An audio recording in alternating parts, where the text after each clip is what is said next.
সংখ্যানুপাতিক নির্বাচনী ব্যবস্থার আড়ালে পুনরায় দেশের রাজনীতিতে নিজেদের অজান্তেই পতিত পরাজিত পলাতক ফ্যাসিস্ট অপশক্তির পুনর্বাসনের পথ সুগম করে দেওয়া হচ্ছে কিনা এই বিষয়টিও আমাদের প্রত্যেকের অত্যন্ত সিরিয়াসলি ভাবা দরকার। অন্তর্বর্তীকালীন সরকারের সংস্কার কার্যক্রমে বিভিন্ন রাজনৈতিক দল চিন্তাভাবনা করেই সংস্কার প্রস্তাব দিয়েছেন।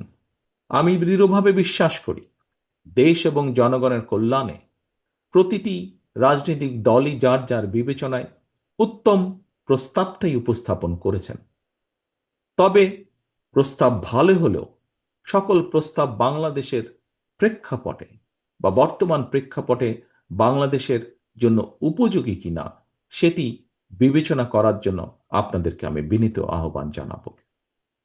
কোনো কোনো রাজনৈতিক দল সংখ্যানুপাতিক নির্বাচনী ব্যবস্থার দাবি তুলেছেন।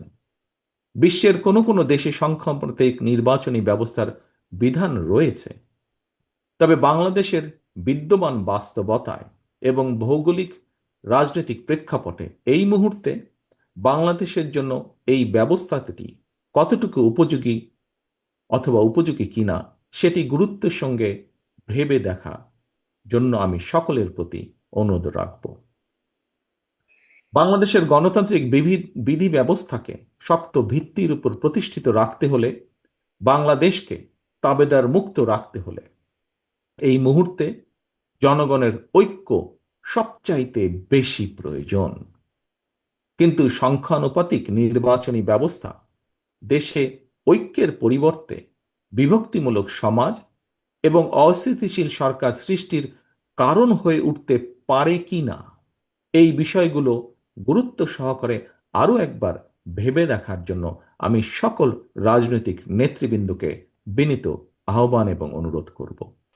সংখ্যানুপাতিক নির্বাচনী ব্যবস্থার আড়ালে পুনরায় দেশের রাজনীতিতে নিজেদের অজান্তেই পতিত পরাজিত পলাতক ফ্যাসিস্ট অপশক্তির পুনর্বাসনের পথ সুগম করে দেওয়া হচ্ছে কিনা এই বিষয়টিও আমাদের প্রত্যেকের অত্যন্ত সিরিয়াসলি ভাবা দরকার।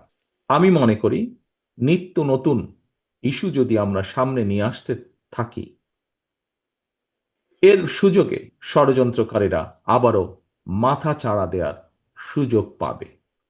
গণতান্ত্রিক রাজনৈতিক দলের প্রিয় সহকর্মীবৃন্দ, অন্তর্বর্তীকালীন সরকারের পক্ষে জনগণের প্রতিদিনের সমস্যা সমাধান লাঘব করা সম্ভব নয়।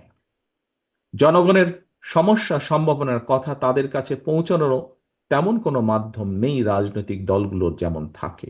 সুতরাং সংস্কারের ইস্যু নিয়ে আমরা যদি অন্তর্বর্তীকালীন সরকারকে ব্যস্ত রাখি, তাহলে হয়তো বা সেটি জনগণকে তাদের রাজনৈতিক এবং অর্থনৈতিক অধিকার থেকে বঞ্চিত রাখতে পারে।